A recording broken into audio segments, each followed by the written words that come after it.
হরে কৃষ্ণ, রাধে রাধে, হরি বল। তো আমার ফেসবুক বন্ধুদের জানাই আজকে রামনবমীর অনেক অনেক শুভেচ্ছা।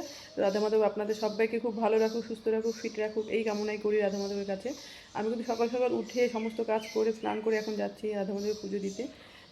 তো আজকের দিনে আমরা প্রত্যেকে চেষ্টা করব উপোস থেকে ভোগ রান্না করে রাধা মাধবকে দেওয়া, গুণগান করা, রাধা মাধবের গুণগান করা, নাম কীর্তন করা, হরে কৃষ্ণ জপ করা, গীতা পাঠ করা। তো আমরা এটুকু করতেই পারি রামের জন্য। রাধা মাধব এতই করুণাময়, তুমি যদি রাধা মাধবকে একটু ভালোবাসো, তোমার জন্য অনেক ভালোবাসা তুমি পাবে। তুমি হচ্ছে আর তুমি বাড়িতে থেকে যদি সংসারের কাজ করেও তুমি রাধা মাধবকে ভালোবাসো, রাধা মাধবের জন্য কিছু করো, হরিনাম জপ করো, গীতা পাঠ করো, তো এটাই হচ্ছে দেখবে ভগবান যে আমাকে সংসারের মধ্যে থেকেও আমাকে ভুলেনি।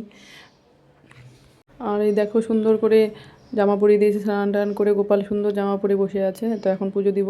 তো আমার ভিডিওটা কেমন লাগলো তোমরা বলো অবশ্যই। ভালো থেকো, হরে কৃষ্ণ।